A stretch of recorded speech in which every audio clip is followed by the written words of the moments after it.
Hello everyone.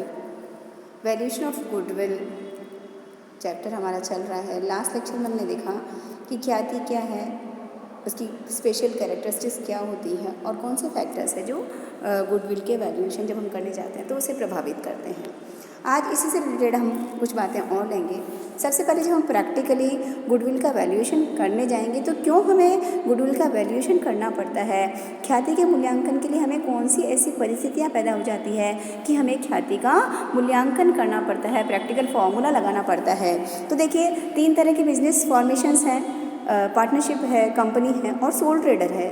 तो तीनों के लिए अलग अलग सर्कमस्टांसेस बनती है जिसमें हमें वैल्यूएशन ऑफ गुडविल करना पड़ता है। अगर हम बात करें साझेदारी संस्था के लिए, तो जब आप किसी साझेदारी संस्था में आपने 12th में पढ़ा होगा कि जब नए पार्टनर का एडमिशन होता है या कोई पार्टनर रिटायर होता है या पार्टनर की डेथ हो जाती है या पार्टनरशिप बिजनेस को हम सेल कर देते हैं, या फिर हम ये कह सकते हैं कि जब जो हमारे एग्जिस्टिंग पार्टनर्स हैं वो अपना प्रॉफिट शेयरिंग रेशियो चेंज करना चाहते हैं और जो साझेदारी है वो चाहे कंपनी द्वारा खरीद ली जाए या किसी दूसरी साझेदारी फर्म के साथ उसका एमलगेमेशन हो जाए, तो ऐसे में यहाँ पर हमें वैल्यूएशन ऑफ गुडविल करना पड़ेगा ताकि हम इन सारी स्थितियों में हम पता लगा सकें कि हमारे व्यापार की ख्याति कितनी है, राइट। तो ये परिस्थितियाँ बनी कि साझेदारी संस्था के लिए जब इन परिस्थितियों में हमें गुडविल का वैल्यूएशन करना पड़ेगा।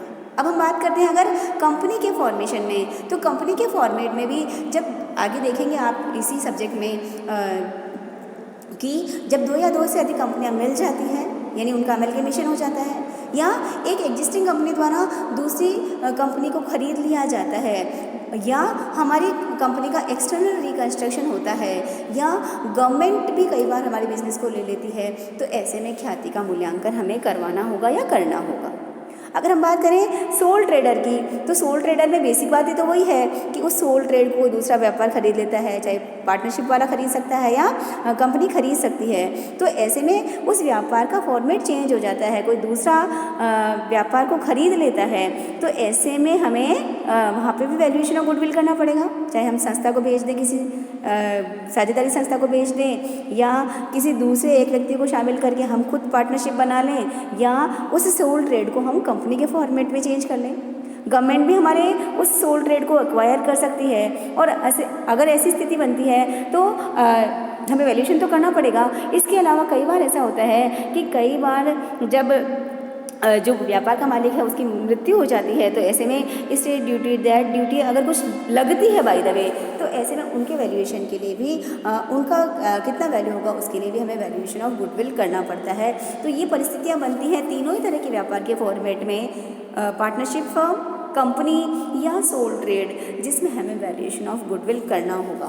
अब जब पता लग गया कि वैल्यूएशन ऑफ गुडविल करना होगा तो प्रैक्टिकल पार्ट आता है कि कैसे किया जाएगा गुडविल का वैल्यूएशन। तो हमारे यहाँ पर अकाउंटेंसी में 4 मेथड्स है गुडविल का वैल्यूएशन करने के लिए। पहला मेथड है हमारा एवरेज प्रॉफिट मेथड, दूसरा है सुपर प्रॉफिट मेथड, तीसरा मेथड है कैपिटलाइजेशन मेथड, पूंजीकरण विधि, और चौथा आता है एन्युटी मेथड, जिसे वार्षिक वृत्ति विधि भी कहा जाता है। तो ये 4 मेथड्स हैं जिनकी सहायता से हम ख्याति का मूल्यांकन करेंगे।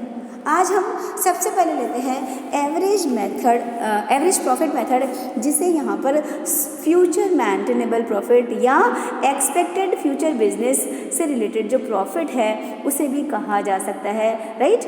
अब यहाँ पर जब एवरेज प्रॉफिट मेथड या फ्यूचर मेंटेनेबल प्रॉफिट निकालेंगे तो यहाँ पर प्रैक्टिकली करना क्या है। सबसे पहले जैसे क्वेश्चन ये कहता है नॉर्मली 3 से 5 साल के जो प्रॉफिट है उनका टोटल करते हैं और उसका एवरेज कर लेते हैं सिंपल टर्म्स में। लेकिन यहाँ पर जब हम एवरेज प्रॉफिट करने जाएंगे तो कुछ पॉइंट्स ऐसे होंगे जो हमें यहाँ पर एडजस्ट करने पड़ेंगे टोटल करते समय, यानी जो पिछले 3 या 5 साल के आपको प्रॉफिट गिवन होंगे, इस प्रॉफिट में अगर प्रॉफिट है तो ऐड करते जाइए और किसी साल का लॉस है तो उस माइनस कर दीजिए टोटल करते समय, ठीक है। लेकिन अब कुछ खर्चे या कुछ इनकम्स की स्पेशल बातें होंगी, तो कई बार ऐसा होगा कि जो हमारे प्रॉफिट्स या लॉसेज हमें गिवन है उसमें हो सकता है कि फ्यूचर के वर्षों में कोई एक्सपेंस नहीं हो या कम हो, तो अगर अभी हमने ज़्यादा घटा रखा है और बाद में नहीं होगा तो हमें ऐड कर देना होगा। इसका उल्टा भी हो सकता है कि कुछ खर्चा ऐसा हो जो अभी तक तो नहीं हो रहा था लेकिन आगे होगा तो उसे आपको फिर लेस करना होगा। यानी प्रॉफिट्स और लॉसेज को हमें एक तरह से इसीलिए इसे एवरेज प्रॉफिट मेथड में फ्यूचर मेंटेनेबल प्रॉफिट नाम कहा जा रहा है कि भविष्य में कितने कायम रहेंगे। तो इनकम्स और एक्सपेंसेस के ये 4 एडजस्टमेंट आपको देखने पड़ेंगे कि फ्यूचर में कोई नया एक्सपेंस और आने वाला है या अभी तो हो रहा था लेकिन थोड़ा ज़्यादा होने वाला है तो जो ज़्यादा अमाउंट है उसे लेस कर देना है। इसी तरह से इनकम के बारे में भी ये कह सकते हैं कि कुछ इनकम ऐसे हैं जो आपको अभी हो रही है पर फ्यूचर में नहीं होगी तो माइनस कर दीजिए। कुछ इनकम फ्यूचर में होगी तो उसे ऐड कर दीजिए। एक्सपेंस अभी तक नहीं हो रहा था और अब होगा तो माइनस करना है, लेकिन अभी तक नहीं हो रहा है और अब फ्यूचर में नहीं होगा तो उसे ऐड कर देना है। तो ये बेसिक फॉर्मेट तो 4 इनकम्स और एक्सपेंसेज के हो गए। इसी तरह से एबनॉर्मल इनकम्स अगर आपने शामिल कर रखी है तो उसे आपको माइनस करना होगा। एबनॉर्मल एक्सपेंसेज को माइनस कर रखा था तो उसे आपको प्लस करना पड़ेगा। और इसके अलावा हमारे कुछ क्वेश्चंस में ऐसी स्थितियाँ भी आ जाती है कुछ एडजस्टमेंट से रिलेटेड, तो उन एडजस्टमेंट्स को भी हमें देखना पड़ेगा।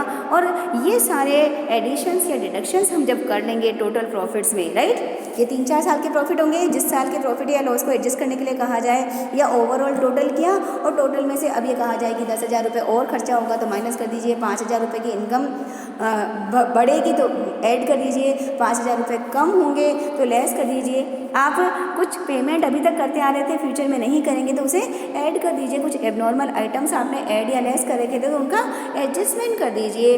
तो ये करके आप पिछले 3 या 5 साल का जो भी क्वेश्चन कहा जाए, 3 साल 4 साल 5 साल नॉर्मली चलता है, बाकी क्वेश्चन की लैंग्वेज पे डिपेंड करेगा, तो उसके अकॉर्डिंग पहले आपको प्रॉफिट्स को, ये जो एवरेज प्रॉफिट है उसे एक तरह से भविष्य में कायम रहने वाला लाभ में कन्वर्ट करना पड़ेगा। फ्यूचर मेंटेनेबल प्रॉफिट हमें निकालना होगा, राइट। और भी कहा जाए कि जैसे जो व्यापार का स्वामी है उसे अभी तक हम जो सैलरी दे रहे हैं उसे माइनस नहीं कर रहे थे तो माइनस कर दीजिए। तो कुछ ऐसे एडजस्टमेंट्स आपसे कहा जाए तो आपको वो सारे के सारे एडजस्टमेंट कर देने हैं। ये जो सारे आप एडजस्टमेंट्स कर देंगे तो वो आपका एवरेज प्रॉफिट हो गया। फिर उस एवरेज प्रॉफिट को मैंने आपसे कहा है, क्वेश्चन आपसे कहेगा कि ईयर्स ऑफ परचेज लीजिए। यानी आपसे कहा जाए कि गुडविल को वैल्यूएशन करने के लिए हम 4 साल की गुडविल के 4 साल के प्रॉफिट्स के बराबर मानते हैं गुडविल का वैल्यू। तो क्वेश्चन में आपको गिवन होगा कि भविष्य में आपको जो गुडविल का वैल्यूएशन करना है वो आपसे कहा जाए कि ये जो गुडविल का वैल्यूएशन होगा वो 3 साल के लाभों के बराबर होगा या 4 साल के या 5 साल के या 6 साल के। तो ईयर्स ऑफ परचेज का मतलब ये होगा कि गुडविल का वैल्यूएशन करने के लिए आपको उस एवरेज प्रॉफिट को कितने नंबर ऑफ ईयर्स से मल्टीप्लाई करना है। और अल्टीमेटली इस तरीके से हमारा गुडविल का फॉर्मूला बन जाता है कि ये जो हमने एवरेज प्रॉफिट को किस में कन्वर्ट किया, फ्यूचर मेंटेनेबल प्रॉफिट में कन्वर्ट किया है। आफ्टर टैक्स लेना है डेफिनेटली, और इसे नंबर ऑफ ईयर्स क्वेश्चन जो कहता है उससे आप मल्टीप्लाई कर दीजिए। तो इस तरीके से जो हमारा पहला फॉर्मेट है, पहला जो मेथड है एवरेज प्रॉफिट मेथड, जिससे गुडविल आ जाती है, राइट। यानी एवरेज प्रॉफिट निकालने के लिए हमें कुछ एडजस्टमेंट्स करने पड़ेंगे। 3 से 5 साल के प्रॉफिट लेने हैं, 3 साल और 3, 4, 5 साल जो भी कहा जाए उन प्रॉफिट्स में हमें कुछ एडजस्टमेंट्स करने हैं, चाहे वो एबनॉर्मल इनकम्स के हों, एबनॉर्मल एक्सपेंसेज के हों, जो एडजस्टमेंट्स हैं उनसे रिलेटेड हो। इनकम और एक्सपेंसेज फ्यूचर में होगी या नहीं होगी, ज़्यादा होंगी या कम होगी, उनके एडजस्टमेंट्स हो। और ऑनर का अगर रेमुनरेशन से रिलेटेड कोई पॉइंट दे रखा है तो वो पॉइंट भी हमें ध्यान रखना पड़ेगा और इन पॉइंट्स का हमें एडजस्टमेंट करना पड़ेगा। और अल्टीमेटली फिर आपसे क्वेश्चन ये कहेगा कि ये जो फ्यूचर मेंटेनेबल प्रॉफिट है इनके 3 गुना के बराबर या 3 साल के परचेज़ के बराबर, 4 साल के परचेज़ के बराबर या 5 साल के परचेज़ के बराबर गुडविल का वैल्यू निकलेगा। तो गुडविल के लिए आपको लास्ट में फॉर्मूला लगा देना है।